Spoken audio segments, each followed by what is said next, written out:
Parmi toutes les planètes connues, la nôtre est unique.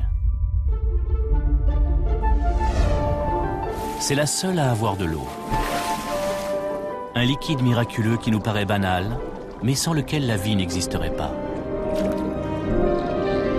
Comprendre d'où il vient est l'une des grandes énigmes de la science. Des profondeurs de la Terre aux confins de l'univers, les recherches sont lancées pour découvrir les origines de l'eau.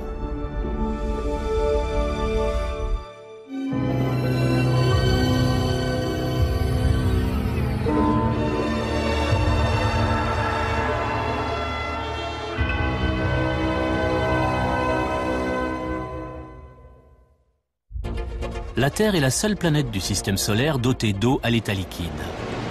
1350 millions de kilomètres cubes.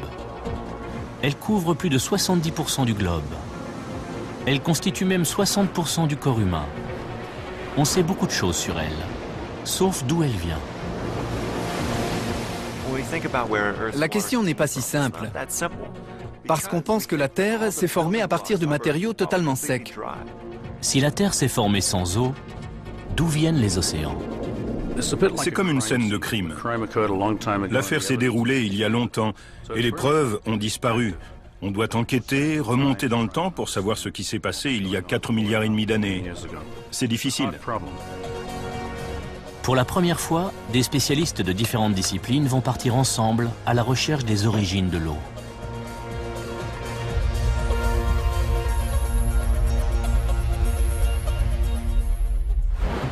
La question renferme des implications primordiales. On ne connaît aucun organisme qui n'ait pas besoin d'eau à l'état liquide pour vivre. Se demander comment la Terre a acquis son eau, c'est se demander ce qui rend une planète propice au développement de la vie. Pour percer ce mystère, il faut repartir en arrière jusqu'à la naissance du système solaire.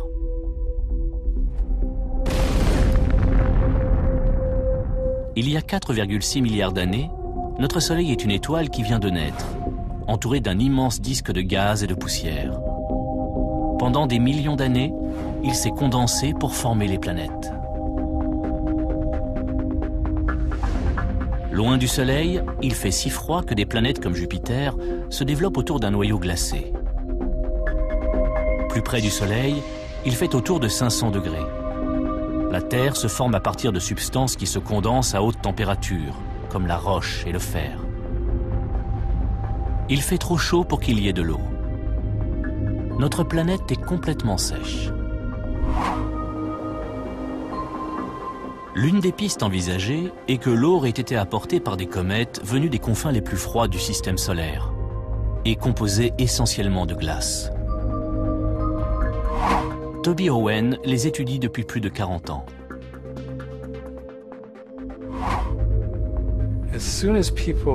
Dès que l'on a compris que les comètes contenaient une énorme quantité de glace, il a paru raisonnable de penser qu'en frappant la Terre, elles ont apporté cette glace qui aurait fondu pour donner naissance aux océans. Pendant 600 millions d'années, la jeune Terre est bombardée par des centaines de millions de comètes.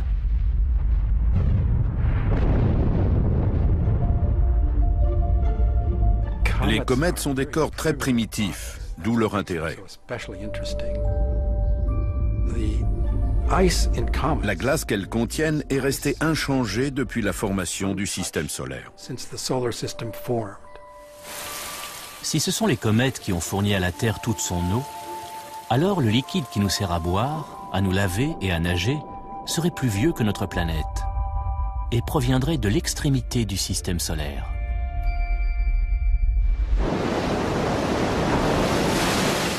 Reste à en trouver la preuve. Il faut aller chercher des indices dans l'eau terrestre et les mettre en relation avec d'autres choses comme les comètes pour essayer de comprendre comment l'eau est arrivée. Heureusement, l'eau contient de tels indices. À l'œil nu, elle a toujours le même aspect. Mais certaines différences trahissent son origine.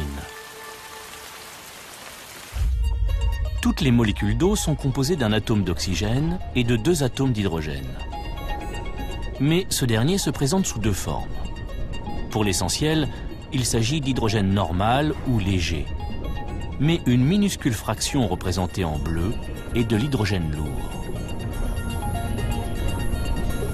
La proportion relative des deux types d'hydrogène est révélatrice.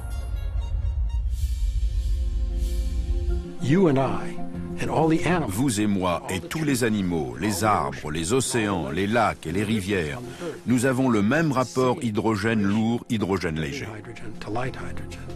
C'est notre eau, celle de notre planète. La question est, quel est ce rapport dans les objets susceptibles d'avoir apporté l'eau sur Terre? Pour mesurer ce rapport dans l'eau d'une comète, il faut un échantillon.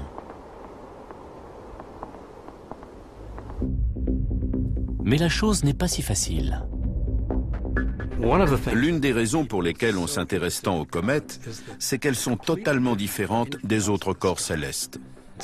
Tout à coup, de nulle part, ces immenses objets lumineux surgissent, traversent le ciel, puis disparaissent. La plupart des comètes sont donc insaisissables.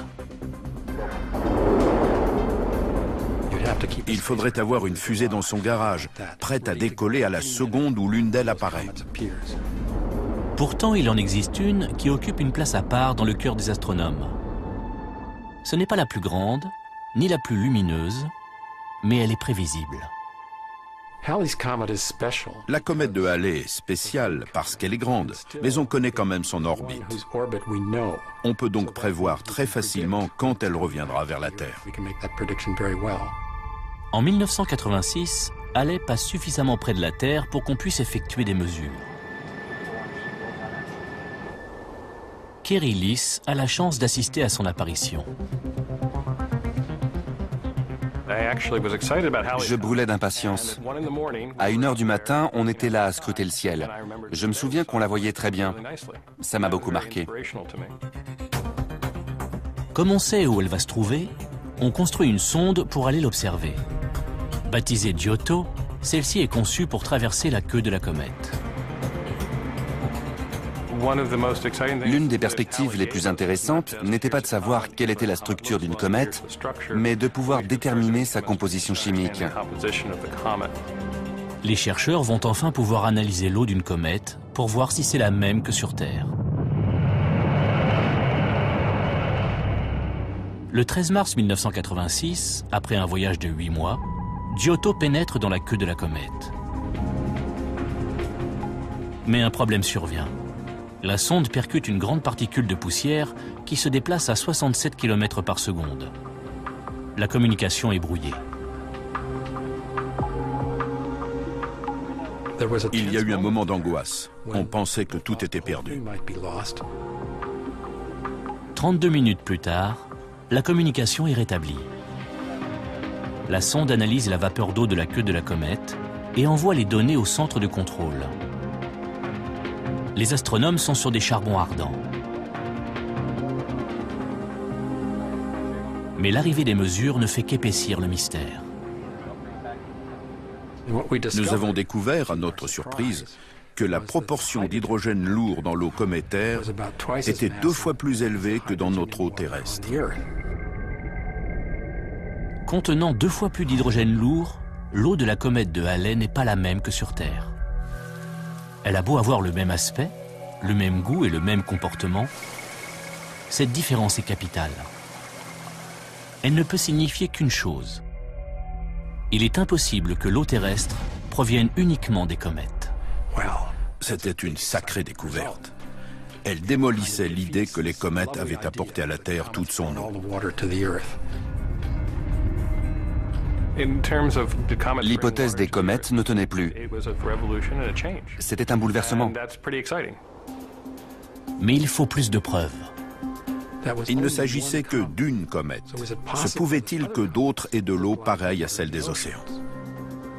On se demande toujours si les chiffres sont corrects ou s'il faut recommencer.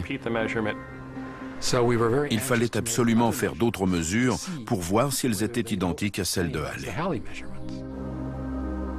Pour cela, on a besoin d'une autre comète. En 1996, un astronome amateur japonais en découvre une totalement nouvelle, Hyakutake. Pour Derek Lees, qui travaille à l'observatoire de Hawaï, c'est une aubaine. On ne peut observer les comètes et faire des mesures exploitables que quand elles s'approchent à proximité de la Terre. Hyakutake était spéciale parce qu'elle est passée très près. Assez près pour tenter une première, l'analyser à partir du sol. Son eau est-elle identique à celle de notre planète ou à celle de Halley? Derek Lees se sert de ce radiotélescope. Mais étudier un astre distant de 14 millions de kilomètres n'est pas une mince affaire. On ne peut faire cette observation que dans des conditions atmosphériques parfaites. Il y a souvent des problèmes météorologiques ou techniques. Hyakutake se déplace à plus de 140 000 km à l'heure. Et Lees ne dispose que de 4 nuits pour mesurer sa teneur en hydrogène lourd. C'est une occasion unique. La comète ne passera plus aussi près avant 10 000 ans.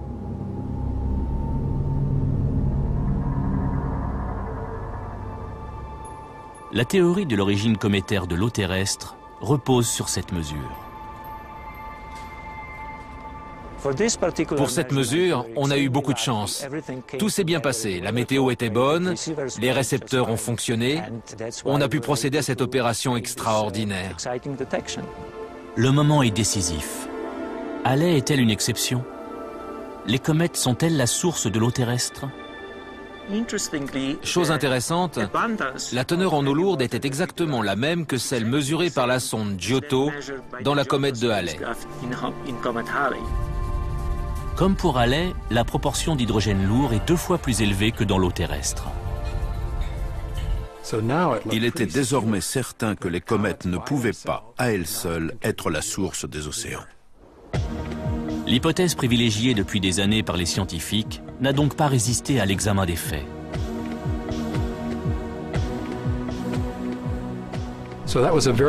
C'était très intéressant. Cela voulait dire qu'il devait y avoir eu une autre source pour donner les océans actuels. Il fallait à présent trouver ce qui s'était réellement passé. En 2002, une découverte inattendue va lancer les chercheurs sur une nouvelle piste.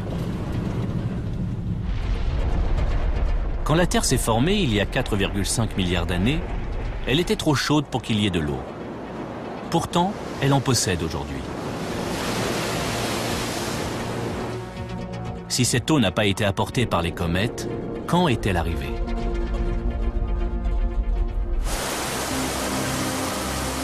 Le professeur Stephen Motzis est en quête d'indices pour dater l'apparition de l'eau sur Terre.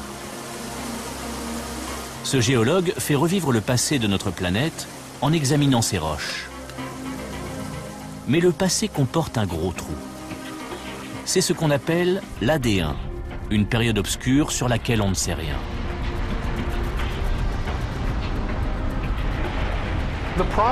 Les 500 premiers millions d'années de l'histoire de la Terre représentent pour les géologues un cauchemar, parce qu'il n'y a aucune roche ni aucun minéral à examiner. On pense que la Terre primitive était une boule de roche en fusion. Ce n'est cependant qu'une hypothèse, car il ne reste aucune trace de cette époque. Mais en 2002, Stephen Motzis fait une découverte exceptionnelle. Les minéraux les plus anciens jamais trouvés sur Terre. Des cristaux de zircon.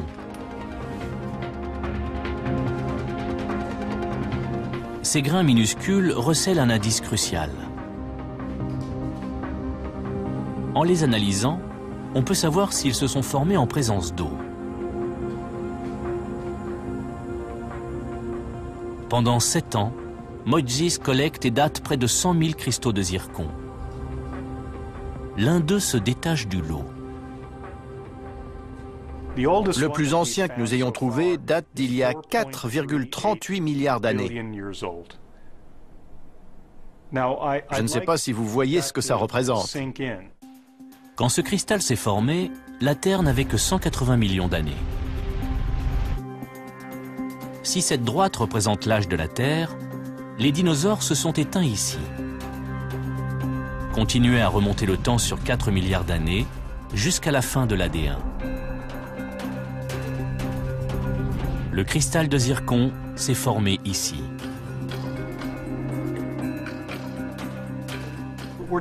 Ce sont des échelles de temps qui nous dépassent. Dans cette roche, par exemple, il y a des cristaux de zircon qui ont un tiers de l'âge de l'univers.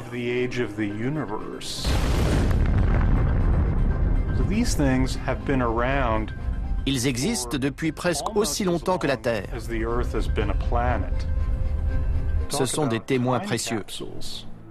L'analyse montre que ce cristal de zircon, vieux de 4,4 milliards d'années, s'est formé en présence d'eau à l'état liquide. C'est le signe que la Terre primitive n'était pas sèche, mais qu'il y avait déjà de l'eau à sa surface. Quand on s'en est rendu compte, on a été stupéfait. On ne cherchait pas à confirmer une intuition, c'était une vraie découverte. On ne savait pas ce qu'on allait trouver. Depuis des années, on pensait que la Terre s'était constituée sans eau. La découverte de Moïse signifie que cette hypothèse est fausse. Fort de cette information, le professeur Mike Drake cherche à bâtir une nouvelle théorie. Les zircons établissent qu'il y avait de l'eau liquide il y a 4,4 milliards d'années. Mais savoir d'où elle venait est un gros problème. On doit envisager la possibilité qu'elle était présente dans les éléments à partir desquels la planète s'est formée. Comment pouvait-il y avoir de l'eau dans ces matériaux alors qu'ils étaient soumis à une chaleur extrême? Pour le savoir, il faut de nouveau retourner dans le passé. On est remonté sur 4 milliards et demi d'années avant l'apparition des planètes. Le système solaire était fait de grains de poussière entourés d'hélium, mais aussi d'hydrogène et d'oxygène qui ont réagi pour former de l'eau. Il y avait donc en fait des poussières entourées d'eau. Sur des millions d'années, les poussières et les gaz se condensent pour donner naissance aux planètes. Loin du Soleil, Jupiter et Saturne se forment autour de noyaux glacés. Mais l'eau peut exister sous une autre forme que la glace. Plus près du Soleil, là où il fait beaucoup plus chaud, elle peut être emprisonnée dans les roches, comme le montre ce minéral. Quand on le regarde, il a l'air sec. Et quand on le touche aussi. À la chaleur, il dévoile ses secrets. Là, on voit qu'il bout en petites perles d'eau. Il y en a beaucoup. Un minéral qui a l'air parfaitement sec peut contenir une énorme quantité d'eau. Quand le système solaire se forme, l'immense nuage de gaz et de poussière retient la chaleur du jeune soleil. À l'endroit où naît la Terre, il fait plus de 500 degrés centigrades. Trop chaud pour que des roches qui contiennent de l'eau, les roches hydratées, puissent se former et constituer les planètes. Pourtant, peu après sa création, la Terre possède déjà de l'eau. Mike Drake se pose donc une nouvelle question. Et si notre toute jeune planète avait emprisonné l'eau d'une façon que nul n'avait encore imaginée? Un jour, je buvais une boisson fraîche et j'ai regardé mon verre. Il y avait de la condensation dessus. On voit la vapeur d'eau à l'intérieur quand je passe mon doigt. Je me suis demandé si le même genre de choses pouvait s'être produit dans le disque autour du Soleil il y a 4 milliards et demi d'années. L'eau avait-elle pu se condenser sur les grains comme elle le fait sur ce verre froid? Une piste très différente de celle des roches hydratées. Si de la vapeur d'eau avait adhéré aux grains de poussière, ceci pourrait être à l'origine des océans. C'est une hypothèse totalement nouvelle. Mike Drake teste son idée sur l'un des principaux constituants du globe terrestre. Le minéral vert sur cette roche est de l'olivine. C'est le minéral le plus abondant dans les planètes rocheuses. Il y en avait beaucoup dans le disque autour du Soleil il y a 4 milliards et demi d'années. La question est de savoir si tous les grains d'olivine qui constituent la Terre portent de l'eau. À l'aide d'un ordinateur, Drake modélise le comportement des grains d'olivine et de la vapeur d'eau dans les premiers moments du système solaire. Les résultats sont concluants. 30 grammes d'olivine permettent d'absorber environ 0,3 millilitres d'eau. Mais est-ce suffisant pour remplir les océans? Drake doit augmenter l'échelle de ses calculs.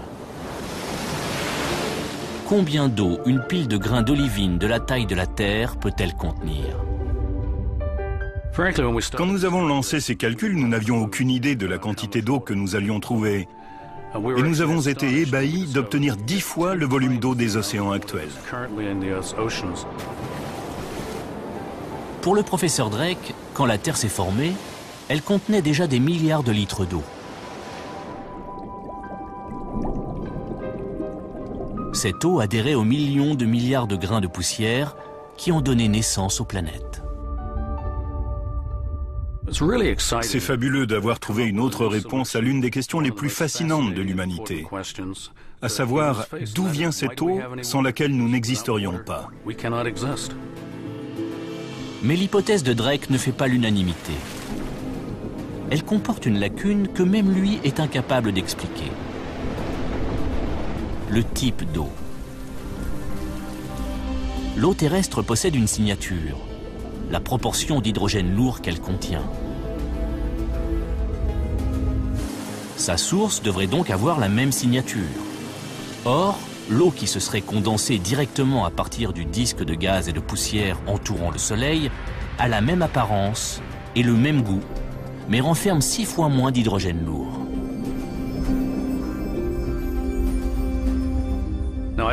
Je ne prétends pas qu'on tient la solution. Tant que l'on n'aura pas la bonne proportion d'hydrogène lourd, on ne peut pas être sûr que ce processus est à l'origine des océans. Si l'eau de la Terre ne vient pas de ses matériaux de base ni des comètes, quelle est sa source?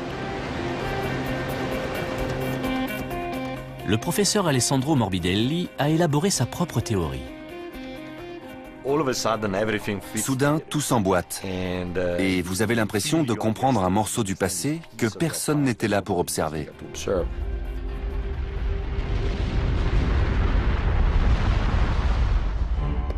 Va-t-on enfin découvrir la clé de l'énigme?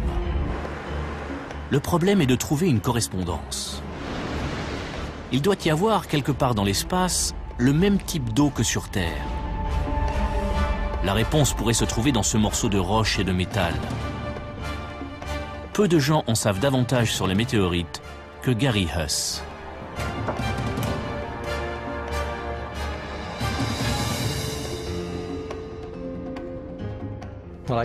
J'ai grandi dans le sous-sol du musée des météorites de mon grand-père en Arizona. Je passais mon temps à les regarder et à l'âge de 2 ans, je connaissais leur nom. Quand on attrape ce genre de virus, on ne peut plus s'en débarrasser. Alors que les comètes sont faites de glace et de poussière et proviennent des régions froides du système solaire, les météorites viennent d'ailleurs.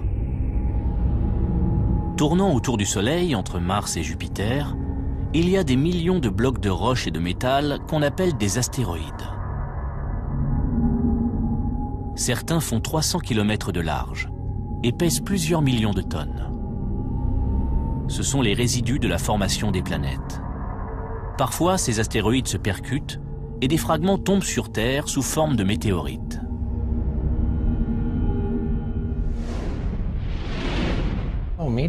Les météorites sont parmi les objets les plus intéressants qu'on puisse trouver.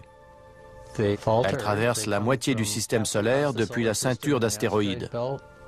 Pour un scientifique, c'est un peu le Saint Graal.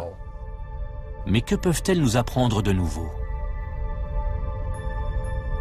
Il y a 100 ans, on pensait qu'une planète s'était fragmentée et que tout était sec et chaud. L'examen d'une météorite au microscope révèle un autre tableau. En les étudiant, on s'est rendu compte que certaines contiennent un pourcentage d'eau. Voici une coupe d'un type de météorite appelé chondrite carbonée. La partie noire est un minéral qui contient de l'eau. Ce fragment faisait partie d'un astéroïde qui s'est formé à 300 millions de kilomètres d'ici. Il montre qu'à cette distance du Soleil, les astéroïdes renferment de l'eau.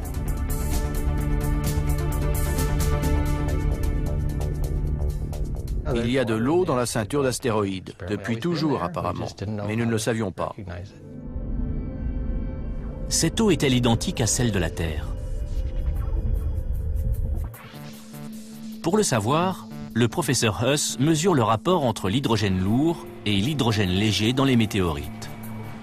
Il se sert pour cela d'une microsonde ionique. On a la chance d'avoir l'une des microsondes ioniques les plus récentes. L'appareil envoie sur la météorite un faisceau de particules chargées. Tous les atomes d'hydrogène en sont expulsés.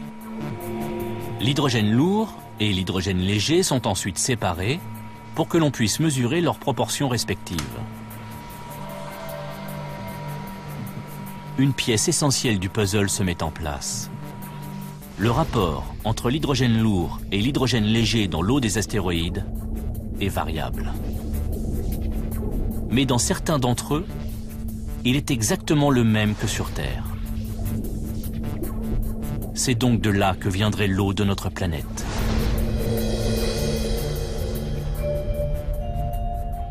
La question est comment deux objets dans deux régions du système solaire peuvent avoir la même eau. La chimie ne peut pas résoudre le mystère.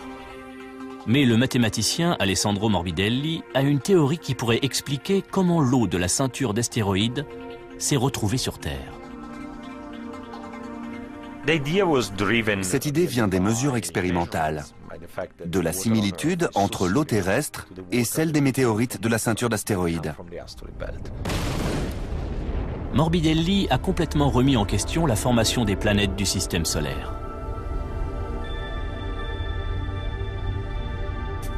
Avant lui, les chercheurs se focalisaient sur les 4 planètes les plus proches du Soleil. Ils étudiaient comment la matière s'était condensée en des corps plus gros pour donner Mercure, Mars, Vénus et la Terre.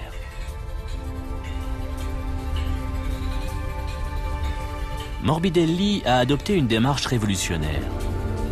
Étudier la formation des 8 planètes du système solaire dans leur ensemble. De Mercure, la plus proche du Soleil, à Neptune, 80 fois plus éloignée.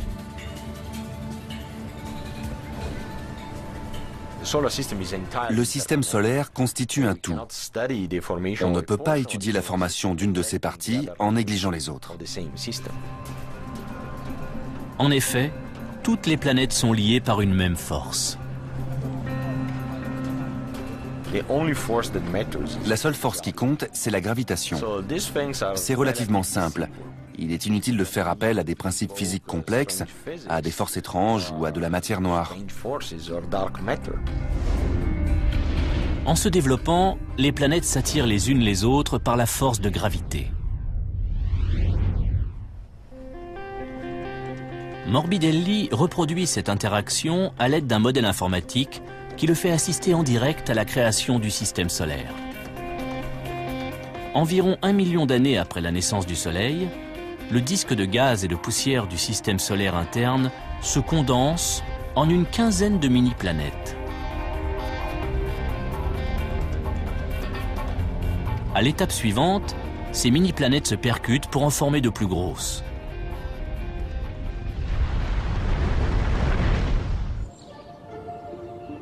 Voici l'illustration de ce processus.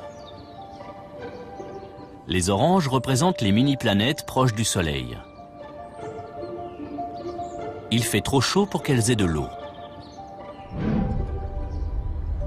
Plus on s'éloigne, plus la température baisse. À 370 millions de kilomètres du Soleil, il fait assez froid pour que des mini-planètes se forment avec des roches hydratées. Elles sont représentées par ces légumes. La Terre naît dans cette région très chaude où normalement il ne devrait pas y avoir d'eau. La Terre s'est constituée à partir de matériaux provenant de cette région. Les mini-planètes tournent autour du Soleil sur des trajectoires presque parallèles, comme ceci. Elles entrent en collision pour donner la Terre. Mais alors la Terre, formée de mini-planètes sèches, serait elle aussi très sèche. Heureusement pour nous, ce n'est pas le cas. Il faut donc revoir notre modèle. En considérant le système solaire comme un tout, le scénario change. Un nouvel acteur entre en scène. Jupiter, la plus grande des planètes, est l'une des premières à atteindre sa taille définitive. Elle est 300 fois plus massive que la Terre. Et très rapidement, elle fait sentir son influence. Représentée par ce ballon argenté, elle exerce une attraction considérable qui perturbe les orbites de ses voisines. Les mini-planètes, en particulier les plus éloignées du Soleil, adoptent un mouvement plus irrégulier et finissent par se rencontrer. Cela change tout.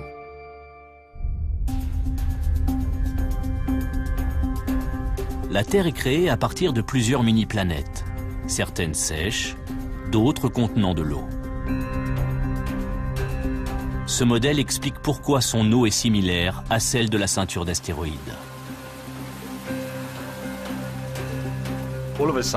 Soudain, tout s'emboîte. Et vous avez l'impression de comprendre un morceau du passé que personne n'était là pour observer. C'est un moment fantastique qui ne survient que quelques fois dans la carrière d'un scientifique. Mais même s'ils se produisent rarement, ces instants sont si extraordinaires qu'ils valent bien des années de travail. L'idée de Morbidelli est aujourd'hui la théorie dominante. Mais des zones d'ombre demeurent. Pour le moment, c'est la meilleure réponse qu'on ait. Le problème, ce sont les détails. Il y en a certains qu'on ne comprend pas. Il faut continuer à travailler jusqu'à ce qu'ils soient tous élucidés.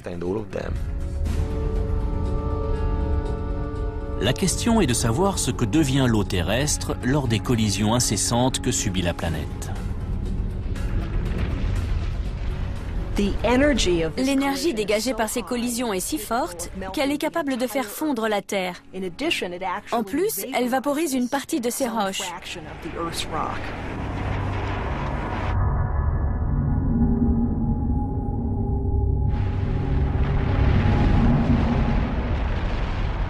Après des années de recherche, les scientifiques ont avancé plusieurs hypothèses pour expliquer comment l'eau est arrivée sur Terre.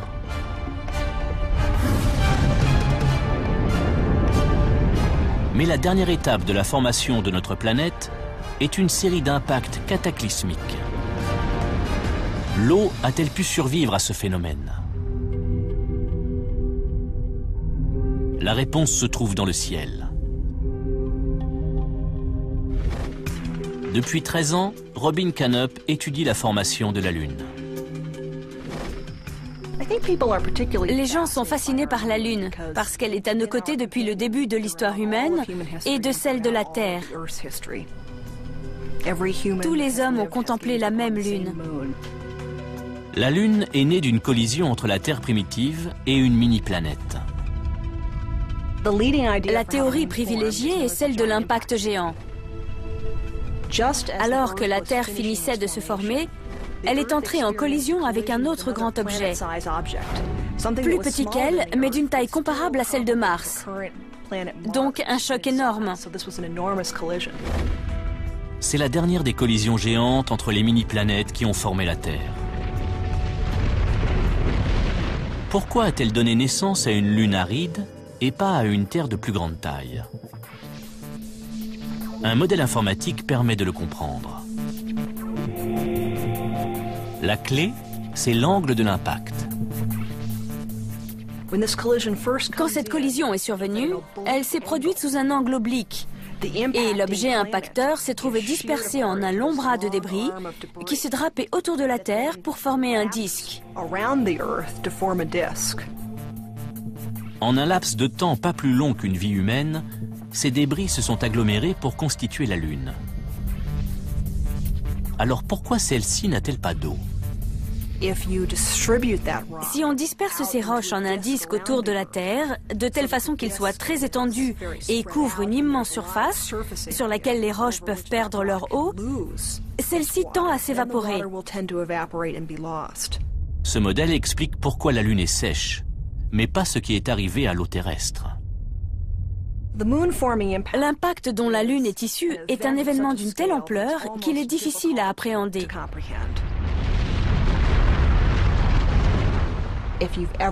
Si vous avez déjà vu un volcan et de la lave qui jaillit de la Terre, vous avez une idée de ce que sont les roches en fusion. Et elles auraient été le matériau le plus froid sur Terre après l'impact. Continuez à chauffer ce matériau encore plus, et il finit par se vaporiser. La collision a dégagé suffisamment d'énergie pour ça. Ces impacts terribles auraient dû chasser toute l'eau présente sur Terre. Qu'en est-il? On sait quand il y avait de l'eau à la surface de la planète. Si on peut déterminer à quel moment la série de collisions a pris fin, on pourra comparer les deux dates. Si elles sont proches l'une de l'autre, il est très probable que l'eau ait survécu. Il faut donc savoir à quel moment a eu lieu le dernier impact, celui dont la Lune est issue.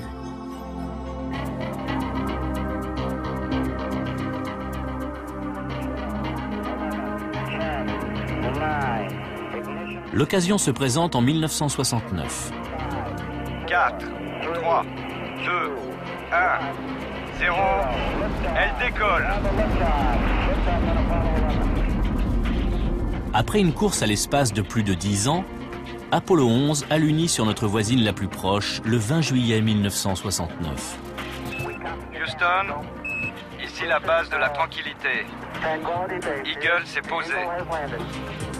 Au cours des 3 années suivantes, 5 autres missions Apollo sont envoyées sur la Lune. Les astronautes explorent la surface et recueillent une profusion de données. Mais surtout, ils ramènent plus de 380 kg de roches lunaires. Les éléments radioactifs qu'elles contiennent se désintègrent à une vitesse déterminée et permettent de les dater. Les roches les plus anciennes donnent l'âge de la Lune.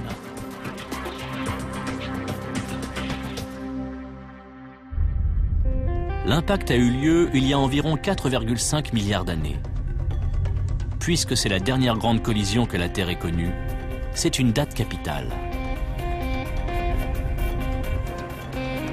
Les zircons du professeur Moitzis révèlent que notre planète avait de l'eau il y a 4,4 milliards d'années, très peu de temps après l'impact qui a formé la Lune.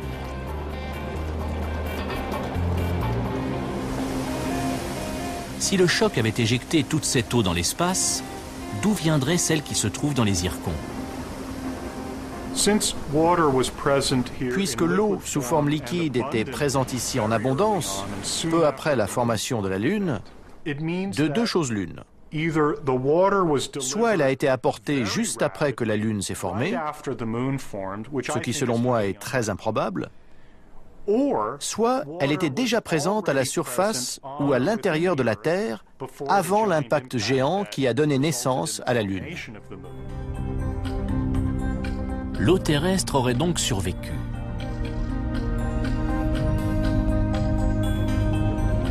Mais comment? Le professeur Drake pense le savoir.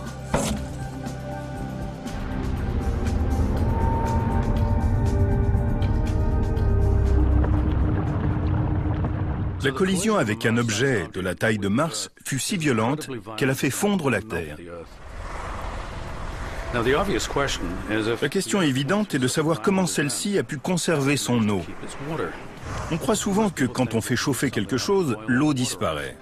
Mais c'est faux. L'eau terrestre a été dissoute dans la roche en fusion qui s'est comportée comme une éponge. On peut dissoudre de grandes quantités d'eau dans de la roche liquide. La Terre primitive est une gigantesque boule de roche en fusion. Dissous à l'intérieur, il y a des milliards de litres d'eau. Qu'arrive-t-il ensuite? Cette Terre en fusion contient de grandes quantités d'eau qui doivent aller quelque part quand la planète refroidit. Le désert de l'Arizona montre ce qui se passe quand les roches se solidifient. Les roches qui cristallisent à l'intérieur du manteau terrestre gardent de l'eau dans leurs minéraux. Ici, nous avons une roche à mica, du granit. Cette eau a été conservée pendant 4,5 milliards d'années. Les roches, qui se solidifient en profondeur sous la lave, peuvent retenir l'eau. Mais la lave près de la surface donne un autre type de roche. Les roches près de la surface, comme celle-ci, vous voyez ces porosités. Elle perd son eau en faisant de petites bulles, d'où ces trous. Imaginez qu'il y ait des roches comme celle-ci sur toute la planète, libérant de la vapeur d'eau dans l'atmosphère. Regardez cette montagne et imaginez la quantité de vapeur d'eau qui sortirait lors de la cristallisation. Partout sur la planète, la vapeur d'eau s'échappe des roches en train de refroidir. L'atmosphère en est gorgée.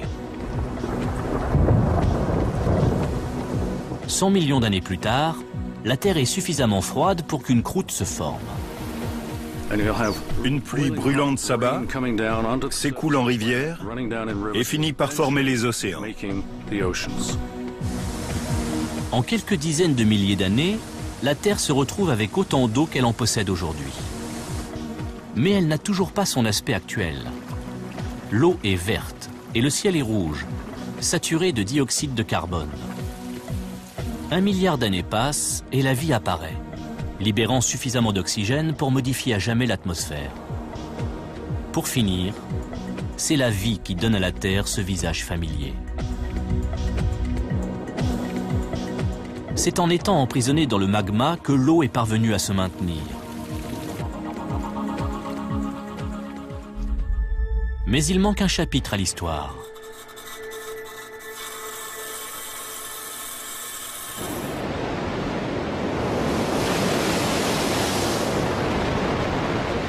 La théorie dominante veut que l'eau soit arrivée sur Terre lors de collisions entre elle et des mini-planètes.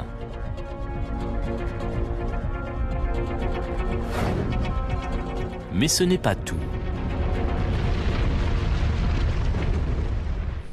Pour moi, il y a eu plusieurs sources différentes. Les comètes, par exemple. Mais les analyses ont montré qu'elles ne peuvent pas être à l'origine de toute l'eau terrestre.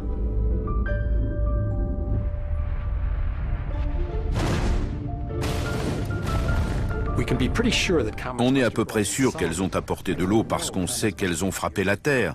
Mais la question c'est combien? Quel pourcentage? Autre source possible, le système solaire. Les comètes et les astéroïdes ont pu fournir une partie de l'eau. Mais cela ne suffit pas.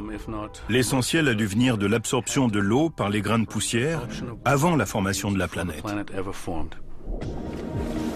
Ces différentes sources ont-elles pu donner assez d'eau pour permettre l'apparition de la vie? Il est impossible de déterminer leur apport respectif, car l'eau terrestre est brassée depuis plus de 4 milliards d'années. Et durant tout ce temps, elle ne s'est pas seulement mélangée, elle a changé.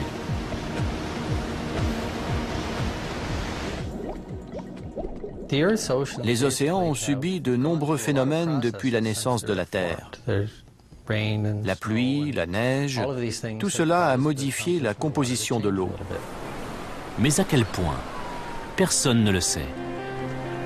Il existe pourtant un endroit où on pourrait le déterminer. Un archipel volcanique dans le Pacifique. À Hawaï, Gary Huss est à la recherche de l'eau la plus ancienne de la Terre. Les volcans d'Hawaï forment ce qu'on appelle un point chaud. Un endroit où la lave s'écoule en permanence. Les roches des îles hawaïennes viennent de la partie la plus profonde du manteau, à des milliers de kilomètres sous la surface. Ce sont des échantillons impossibles à obtenir autrement. En examinant l'eau emprisonnée dans ces roches, Gary Huss examine en fait de l'eau venue du centre de la Terre.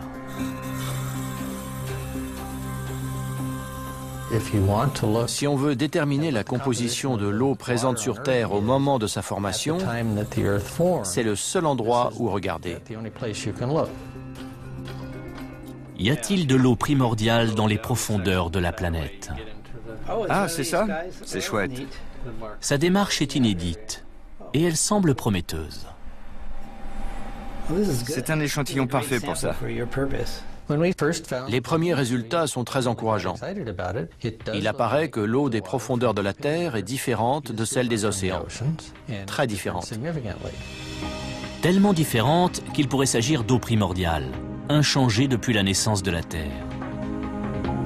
Ces recherches pourraient apporter des réponses extraordinaires à la question de l'origine de l'eau. Hawaï n'est pas le seul site étudié. L'équipe s'intéresse aussi à un autre point chaud, l'Islande. Si on peut trouver des résultats précis à Hawaï, puis aller en Islande et trouver autre chose, on aura non seulement des différences entre l'eau du manteau et l'eau de surface, mais aussi entre deux volcans situés dans des régions différentes. Il y aurait donc plusieurs sources. Un jour, dans les entrailles de la planète, on trouvera peut-être des réservoirs d'eau primordiales tous différents. Cette découverte signifierait que notre eau possède bien plusieurs origines, avec des conséquences remarquables.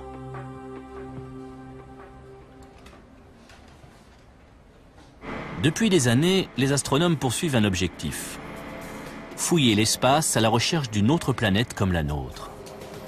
Une planète rocheuse, possédant une taille et une température propices à la présence d'eau liquide et à la vie. On connaît 250 systèmes planétaires où on n'a pas trouvé de Terre. Mais avec encore des milliards de systèmes à explorer, les statistiques sont favorables. Il y a 100 milliards d'étoiles dans notre galaxie, dont 10% seraient des étoiles semblables au Soleil. Parmi elles, on pense que 10% possèdent des planètes. Cela fait 1 milliard d'étoiles susceptibles d'avoir une planète comme la Terre. Reste à savoir s'il y a de l'eau dessus. Ces planètes pourraient-elles être compatibles avec la vie? Les télescopes ne peuvent pas répondre, mais les modèles informatiques, si. Sean Raymond en a mis un au point. On part des observations de personnes munies de télescopes qui découvrent des planètes géantes tournant autour d'autres étoiles. On prend les orbites de ces planètes et on regarde si dans ce système, il pourrait se former une planète comme la Terre. Son modèle informatique montre que quand des planètes se forment autour d'une étoile, certaines acquièrent de l'eau. Dans cette simulation, les points rouges sont secs, les bleus ont de l'eau. Tous ces points sont des mini-planètes. Loin de leur soleil, les bleus ont de l'eau. Plus près, il fait plus chaud et les rouges sont sèches. En se formant, elles commencent à refroidir. Une planète assez chaude pour avoir de l'eau doit se trouver dans la zone sèche. Celle-là est une bonne candidate. Le modèle montre comment les mini-planètes pourvues d'eau entrent en collision avec celles de la zone sèche. On vient de la voir passer du rouge au jaune, puis au vert. Elle a acquis de l'eau. À la fin de la simulation, elle en contient beaucoup. Résultat, une planète semblable à la nôtre. À l'aide de ce modèle, on peut calculer comment d'autres terres se forment et combien il pourrait y en avoir.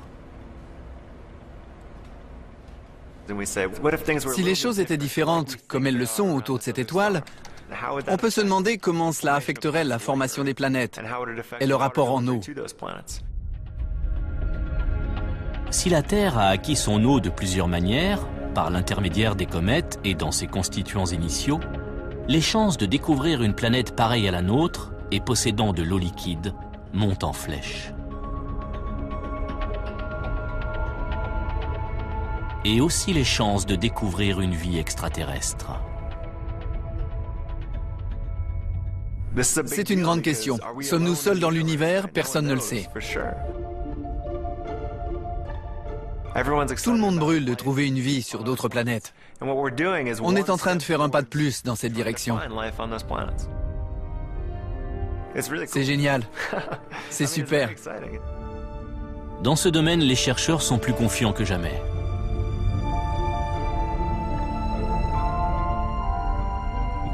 Quand on me demande si la vie existe ailleurs, je réponds oui.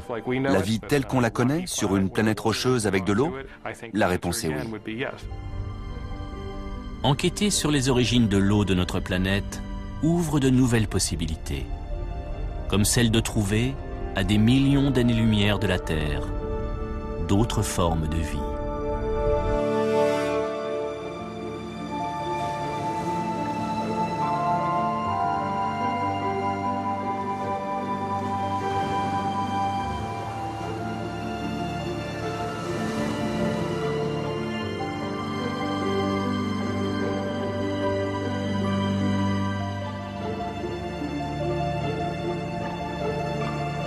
dioxyde de carbone. 1 milliard d'années passent et la vie apparaît, libérant suffisamment d'oxygène pour modifier à jamais l'atmosphère. Pour finir, c'est la vie qui donne à la Terre ce visage familier. C'est en étant emprisonnée dans le magma que l'eau est parvenue à se maintenir. Mais il manque un chapitre à l'histoire.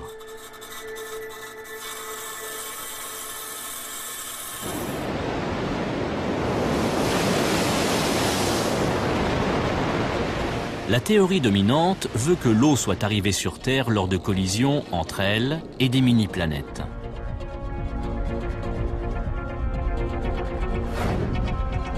Mais ce n'est pas tout.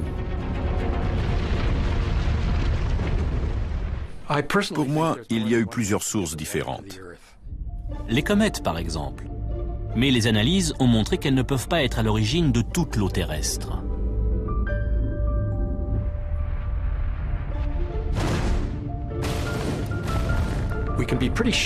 On est à peu près sûr qu'elles ont apporté de l'eau parce qu'on sait qu'elles ont frappé la Terre. Mais la question c'est combien? Quel pourcentage? Autre source possible, le système solaire. Les comètes et les astéroïdes ont pu fournir une partie de l'eau. Mais cela ne suffit pas. L'essentiel a dû venir de l'absorption de l'eau par les grains de poussière avant la formation de la planète. Ces différentes sources ont-elles pu donner assez d'eau pour permettre l'apparition de la vie? Il est impossible de déterminer leur rapport respectif, car l'eau terrestre est brassée depuis plus de 4 milliards d'années. Et durant tout ce temps, elle ne s'est pas seulement mélangée, elle a changé.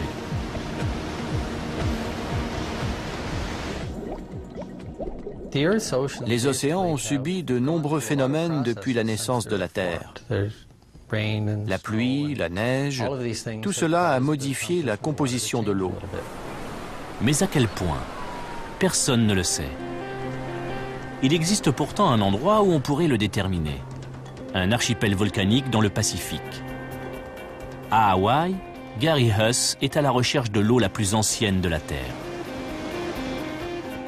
Les volcans d'Hawaï forment ce qu'on appelle un point chaud. Un endroit où la lave s'écoule en permanence. Les roches des îles hawaïennes viennent de la partie la plus profonde du manteau, à des milliers de kilomètres sous la surface. Ce sont des échantillons impossibles à obtenir autrement.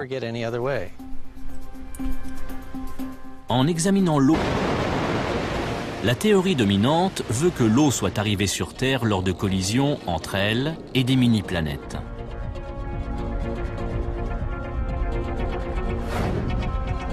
Mais ce n'est pas tout. Pour moi, il y a eu plusieurs sources différentes. Les comètes, par exemple. Mais les analyses ont montré qu'elles ne peuvent pas être à l'origine de toute l'eau terrestre.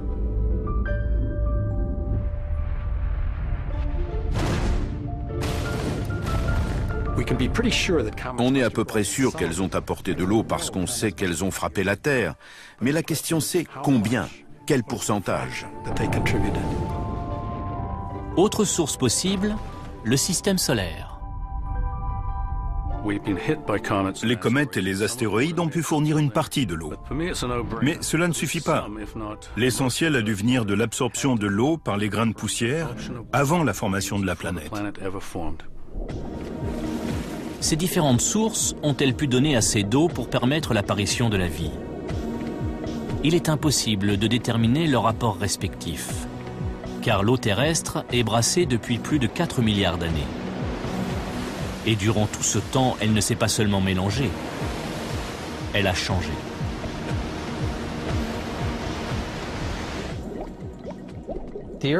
Les océans ont subi de nombreux phénomènes depuis la naissance de la Terre. La pluie, la neige, tout cela a modifié la composition de l'eau. Mais à quel point? Personne ne le sait. Il existe pourtant un endroit où on pourrait le déterminer. Un archipel volcanique dans le Pacifique. À Hawaï, Gary Huss est à la recherche de l'eau la plus ancienne de la Terre. Les volcans d'Hawaï forment ce qu'on appelle un point chaud. Un endroit où la lave s'écoule en permanence. Les roches des îles hawaïennes viennent de la partie la plus profonde du manteau, à des milliers de kilomètres sous la surface.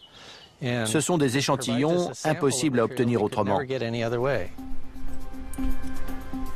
En examinant l'eau emprisonnée dans ces roches, Gary Huss examine en fait de l'eau venue du centre de la Terre.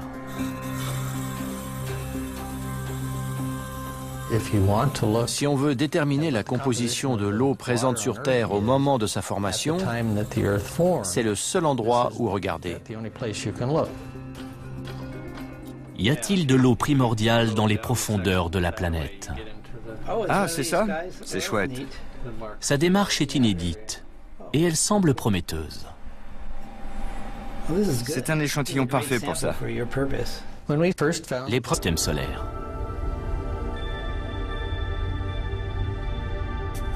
Avant lui, les chercheurs se focalisaient sur les 4 planètes les plus proches du Soleil. Ils étudiaient comment la matière s'était condensée en des corps plus gros pour donner Mercure, Mars, Vénus et la Terre.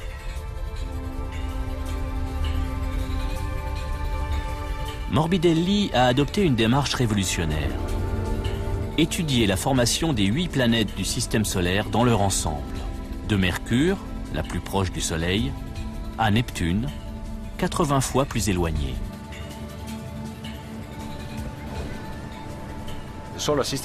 Le système solaire constitue un tout. On ne peut pas étudier la formation d'une de ses parties en négligeant les autres. En effet, toutes les planètes sont liées par une même force. La seule force qui compte, c'est la gravitation. C'est relativement simple. Il est inutile de faire appel à des principes physiques complexes, à des forces étranges ou à de la matière noire. En se développant, les planètes s'attirent les unes les autres par la force de gravité.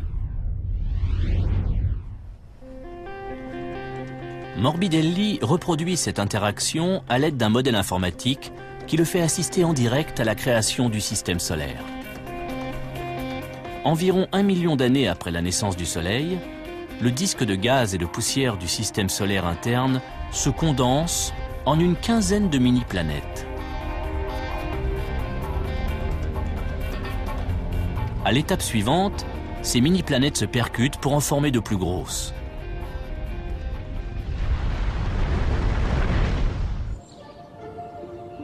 Voici l'illustration de ce processus.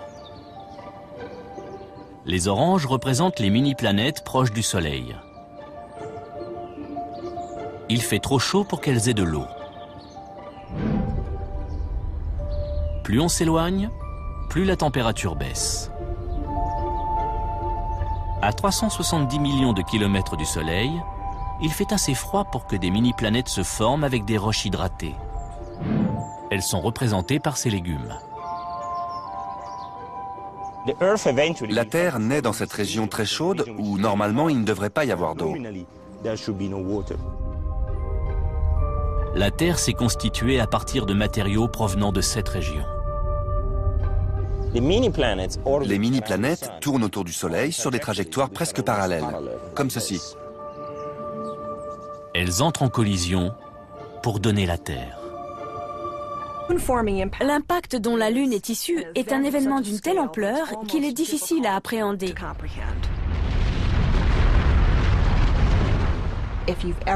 Si vous avez déjà vu un volcan et de la lave qui jaillit de la Terre, vous avez une idée de ce que sont les roches en fusion. Et elles auraient été le matériau le plus froid sur Terre après l'impact. Continuez à chauffer ce matériau encore plus et il finit par se vaporiser. La collision a dégagé suffisamment d'énergie pour ça. Ces impacts terribles auraient dû chasser toute l'eau présente sur Terre. Qu'en est-il?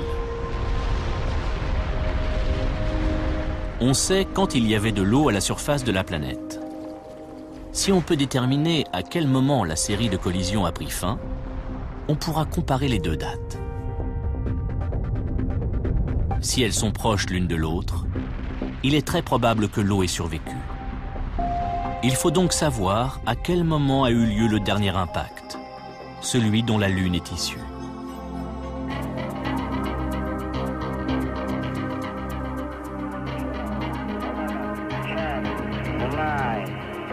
L'occasion se présente en 1969. 4, 3, 2, 1, 0, elle décolle. Après une course à l'espace de plus de 10 ans, Apollo 11 a l'uni sur notre voisine la plus proche le 20 juillet 1969. Houston, ici la base de la tranquillité. Eagle s'est posé. Au cours des 3 années suivantes, 5 autres missions Apollo sont envoyées sur la Lune. Les astronautes explorent la surface et recueillent une profusion de données. Mais surtout, ils ramènent plus de 380 kg de roches lunaires. Les éléments radioactifs qu'elles contiennent se désintègrent à une vitesse déterminée et permettent de les dater. Les roches les plus anciennes donnent l'âge de la Lune.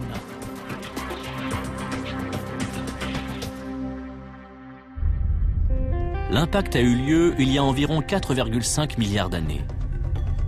Puisque c'est la dernière grande collision que la Terre ait connue, c'est une date capitale. Les zircons du professeur Moitzis révèlent que notre planète avait de l'eau il y a 4,4 milliards d'années, très peu de temps après l'impact qui a formé la Lune.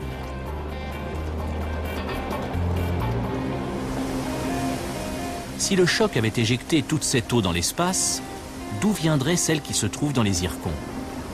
Elle n'a toujours pas son aspect actuel. L'eau est verte et le ciel est rouge, saturé de dioxyde de carbone. 1 milliard d'années passent et la vie apparaît, libérant suffisamment d'oxygène pour modifier à jamais l'atmosphère. Pour finir, c'est la vie qui donne à la Terre ce visage familier. C'est en étant emprisonnée dans le magma que l'eau est parvenue à se maintenir. Mais il manque un chapitre à l'histoire.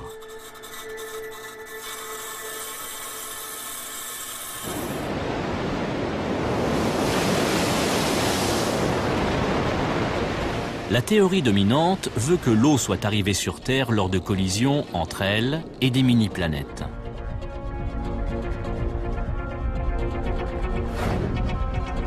Mais ce n'est pas tout. Pour moi, il y a eu plusieurs sources différentes. Les comètes, par exemple. Mais les analyses ont montré qu'elles ne peuvent pas être à l'origine de toute l'eau terrestre.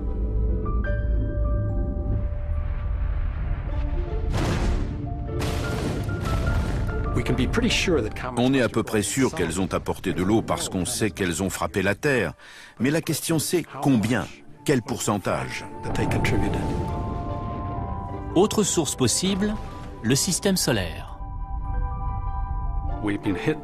Les comètes et les astéroïdes ont pu fournir une partie de l'eau. Mais cela ne suffit pas. L'essentiel a dû venir de l'absorption de l'eau par les grains de poussière avant la formation de la planète. Ces différentes sources ont-elles pu donner assez d'eau pour permettre l'apparition de la vie? Il est impossible de déterminer leur rapport respectif, car l'eau terrestre est brassée depuis plus de 4 milliards d'années. Et durant tout ce temps, elle ne s'est pas seulement mélangée, elle a changé.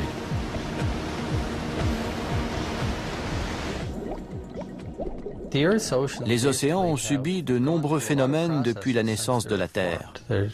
La pluie, la neige, tout cela a modifié la composition de l'eau.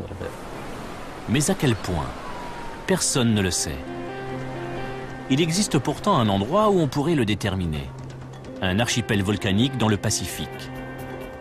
À Hawaï, Gary Huss est à la recherche de l'eau la plus ancienne de la Terre. Les volcans d'Hawaï forment ce qu'on appelle un point chaud.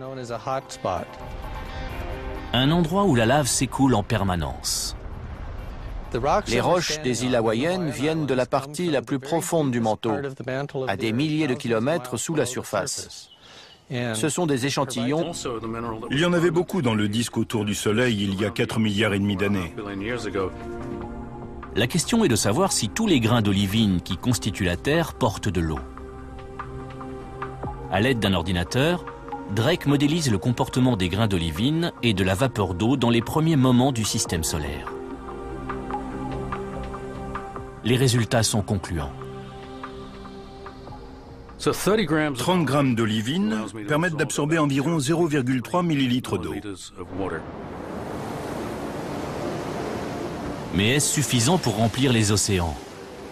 Drake doit augmenter l'échelle de ses calculs. Combien d'eau une pile de grains d'olivine de la taille de la Terre peut-elle contenir? Quand nous avons lancé ces calculs, nous n'avions aucune idée de la quantité d'eau que nous allions trouver. Et nous avons été ébahis d'obtenir 10 fois le volume d'eau des océans actuels. Pour le professeur Drake, quand la Terre s'est formée, elle contenait déjà des milliards de litres d'eau. Cette eau adhérait aux millions de milliards de grains de poussière qui ont donné naissance aux planètes. C'est fabuleux d'avoir trouvé une autre réponse à l'une des questions les plus fascinantes de l'humanité, à savoir d'où vient cette eau sans laquelle nous n'existerions pas. Mais l'hypothèse de Drake ne fait pas l'unanimité. Elle comporte une lacune que même lui est incapable d'expliquer. Le type d'eau. L'eau terrestre possède une signature, la proportion d'hydrogène lourd qu'elle contient. Sa source devrait donc avoir la même signature. Or, l'eau qui se serait condensée directement à partir du disque de gaz et de poussière entourant le Soleil a la même apparence et le même goût, mais renferme 6 fois moins d'hydrogène lourd.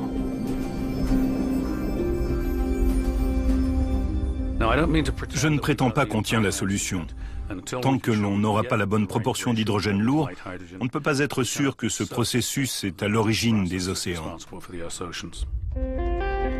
Si l'eau de la Terre ne vient pas de ses matériaux de base ni des comètes, quelle est sa source? Le professeur Alessandro Morbidelli a élaboré sa propre théorie. Soudain, tout s'emboîte. Et vous avez l'impression de comprendre un morceau du passé que personne n'était là pour observer.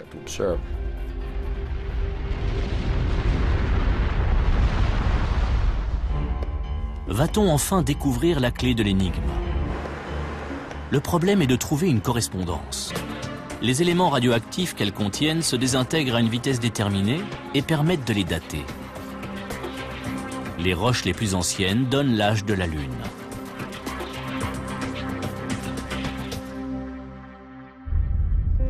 L'impact a eu lieu il y a environ 4,5 milliards d'années.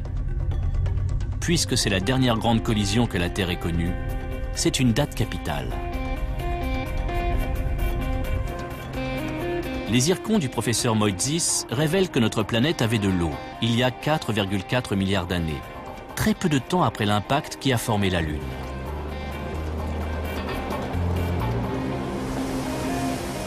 Si le choc avait éjecté toute cette eau dans l'espace, d'où viendrait celle qui se trouve dans les zircons? Puisque l'eau sous forme liquide était présente ici en abondance, peu après la formation de la Lune, de deux choses l'une. Soit elle a été apportée juste après que la Lune s'est formée, ce qui selon moi est très improbable, soit elle était déjà présente à la surface ou à l'intérieur de la Terre avant l'impact géant qui a donné naissance à la Lune. L'eau terrestre aurait donc survécu.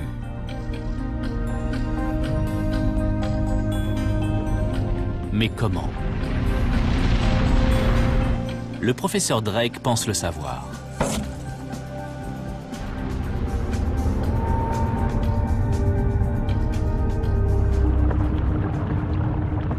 La collision avec un objet de la taille de Mars fut si violente qu'elle a fait fondre la Terre. La question évidente est de savoir comment celle-ci a pu conserver son eau. On croit souvent que quand on fait chauffer quelque chose, l'eau disparaît. Mais c'est faux. L'eau terrestre a été dissoute dans la roche en fusion, qui s'est comportée comme une éponge. On peut dissoudre de grandes quantités d'eau dans de la roche liquide. La Terre primitive est une gigantesque boule de roche en fusion. Dissous à l'intérieur, il y a des milliards de litres d'eau. Qu'arrive-t-il ensuite? Cette Terre en fusion contient de grandes quantités d'eau qui doivent aller quelque part quand la planète refroidit. Le désert de l'Arizona montre ce qui se passe quand les roches se solidifient. Les roches qui cristallisent à l'intérieur du manteau terrestre gardent l'eau dans leurs minéraux. Ici, nous avons une roche à mica, du granit. Cette eau a été conservée pendant 4,5 milliards d'années. Les roches, qui se solidifient en profondeur sous la lave, peuvent retenir l'eau. Son eau. On croit souvent que quand on fait chauffer quelque chose, l'eau disparaît. Mais c'est faux.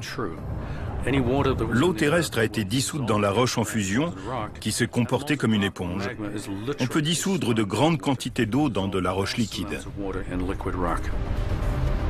La Terre primitive est une gigantesque boule de roche en fusion. Dissous à l'intérieur, il y a des milliards de litres d'eau. Qu'arrive-t-il ensuite? Cette Terre en fusion contient de grandes quantités d'eau qui doivent aller quelque part quand la planète refroidit.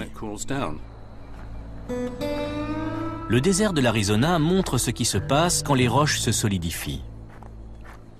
Les roches qui cristallisent à l'intérieur du manteau terrestre gardent l'eau dans leurs minéraux. Ici, nous avons une roche à mica, du granit. Cette eau a été conservée pendant 4,5 milliards d'années. Les roches, qui se solidifient en profondeur sous la lave, peuvent retenir l'eau. Mais la lave près de la surface donne un autre type de roche. Les roches près de la surface, comme celle-ci, vous voyez ces porosités. Elle perd son eau en faisant de petites bulles, d'où ces trous. Imaginez qu'il y ait des roches comme celle-ci sur toute la planète, libérant de la vapeur d'eau dans l'atmosphère. Regardez cette montagne et imaginez la quantité de vapeur d'eau qui sortirait lors de la cristallisation. Partout sur la planète, la vapeur d'eau s'échappe des roches en train de refroidir. L'atmosphère en est gorgée. 100 millions d'années plus tard, la Terre est suffisamment froide pour qu'une croûte se forme. Une pluie brûlante s'abat, s'écoule en rivière et finit par former les océans. En quelques dizaines de milliers d'années, la Terre se retrouve avec autant d'eau qu'elle en possède aujourd'hui. Mais elle n'a toujours pas son aspect actuel. L'eau est verte et le ciel est rouge, saturé de dioxyde de carbone. 1 milliard d'années passent et la vie apparaît, libérant suffisamment d'oxygène pour modifier à jamais l'atmosphère. Pour finir, c'est la vie qui donne à la Terre ce visage familier. C'est en étant emprisonnée dans le magma que l'eau est parvenue à se maintenir. Mais il manque un chapitre à l'histoire.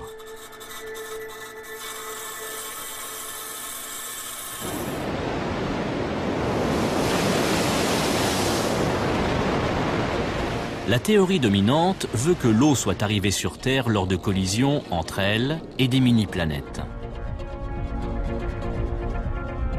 Hydrogène lourd, hydrogène léger. C'est notre eau, celle de notre planète. La question est, quel est ce rapport dans les objets susceptibles d'avoir apporté l'eau sur Terre? Pour mesurer ce rapport dans l'eau d'une comète, il faut un échantillon. Mais la chose n'est pas si facile. L'une des raisons pour lesquelles on s'intéresse tant aux comètes, c'est qu'elles sont totalement différentes des autres corps célestes. Tout à coup, de nulle part, ces immenses objets lumineux surgissent, traversent le ciel, puis disparaissent. La plupart des comètes sont donc insaisissables. Il faudrait avoir une fusée dans son garage, prête à décoller à la seconde où l'une d'elles apparaît. Pourtant, il en existe une qui occupe une place à part dans le cœur des astronomes. Ce n'est pas la plus grande, ni la plus lumineuse, mais elle est prévisible.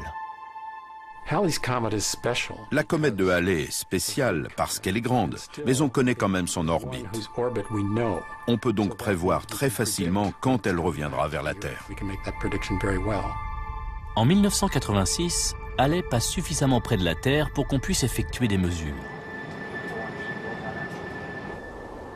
Kerry Lys a la chance d'assister à son apparition. Je brûlais d'impatience. À 1 h du matin, on était là à scruter le ciel. Je me souviens qu'on la voyait très bien. Ça m'a beaucoup marqué. Comme on sait où elle va se trouver, on construit une sonde pour aller l'observer. Baptisée Giotto, celle-ci est conçue pour traverser la queue de la comète.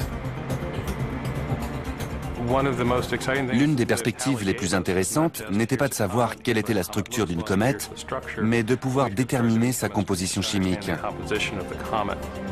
Les chercheurs vont enfin pouvoir analyser l'eau d'une comète pour voir si c'est la même que sur Terre. Le 13 mars 1986, après un voyage de 8 mois, Giotto pénètre dans la queue de la comète. Mais un problème survient. La sonde percute une grande particule de poussière qui se déplace à 67 km par seconde. La communication est brouillée. Il y a eu un moment d'angoisse. On pensait que tout était perdu. 32 minutes plus tard, la communication est rétablie. La sonde analyse la vapeur d'eau de la queue de la comète et envoie les données au centre de contrôle. Les astronomes sont sur des charbons ardents. Tout cela a modifié la composition de l'eau. Mais à quel point? Personne ne le sait. Il existe pourtant un endroit où on pourrait le déterminer. Un archipel volcanique dans le Pacifique. À Hawaï, Gary Huss est à la recherche de l'eau la plus ancienne de la Terre. Les volcans d'Hawaï forment ce qu'on appelle un point chaud. Un endroit où la lave s'écoule en permanence. Les roches des îles hawaïennes viennent de la partie la plus profonde du manteau, à des milliers de kilomètres sous la surface. Ce sont des échantillons impossibles à obtenir autrement. En examinant l'eau emprisonnée dans ces roches, Gary Huss examine en fait de l'eau venue du centre de la Terre.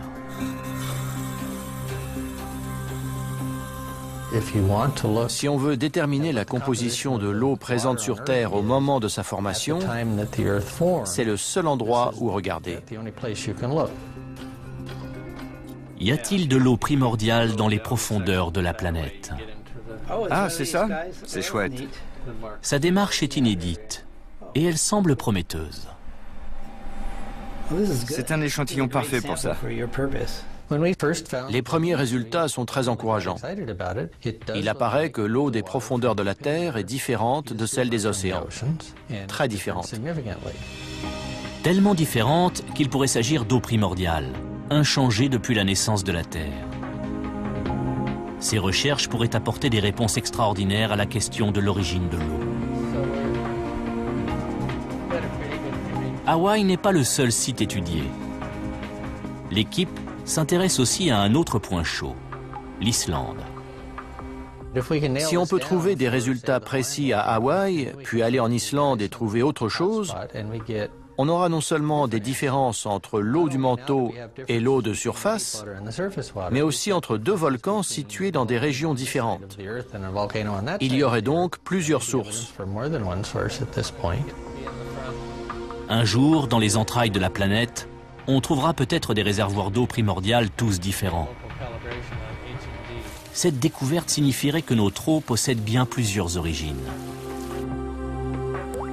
avec des conséquences remarquables.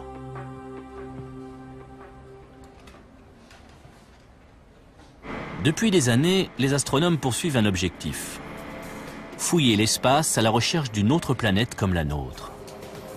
Une planète rocheuse, possédant une taille et une température propices à la présence d'eau liquide et à la vie. On connaît 250 systèmes planétaires où on n'a pas trouvé de Terre.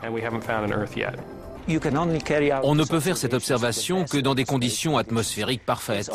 Il y a souvent des problèmes météorologiques ou techniques. Hyakutake se déplace à plus de 140 000 km à l'heure. Hélice ne dispose que de 4 nuits pour mesurer sa teneur en hydrogène lourd. C'est une occasion unique. La comète ne passera plus aussi près avant 10 000 ans.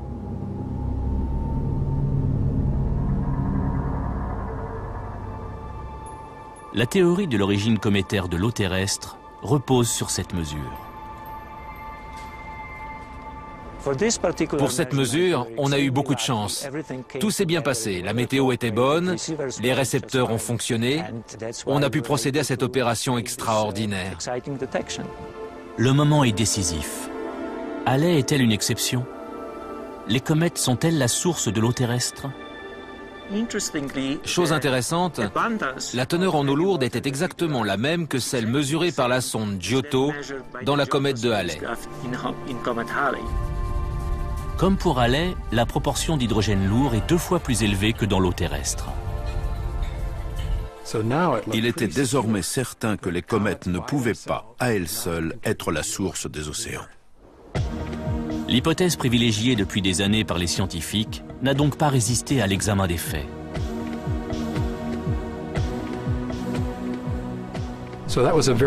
C'était très intéressant. Cela voulait dire qu'il devait y avoir eu une autre source pour donner les océans actuels. Il fallait à présent trouver ce qui s'était réellement passé. En 2002, une découverte inattendue va lancer les chercheurs sur une nouvelle piste. Quand la Terre s'est formée il y a 4,5 milliards d'années, elle était trop chaude pour qu'il y ait de l'eau. Pourtant, elle en possède aujourd'hui. Si cette eau n'a pas été apportée par les comètes, quand est-elle arrivée?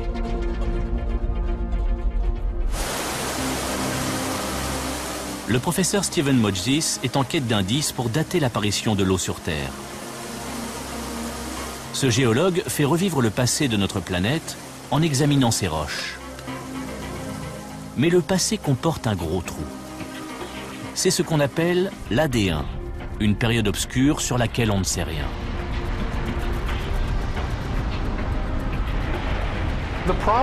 Les 500 premiers millions d'années de l'histoire de la Terre représentent pour les géologues un cauchemar, parce qu'il n'y a aucune roche ni aucun minéral à examiner. On pense que la Terre primitive était une boule de roche en fusion. Ce n'est cependant qu'une hypothèse, car il ne reste aucune trace de cette époque.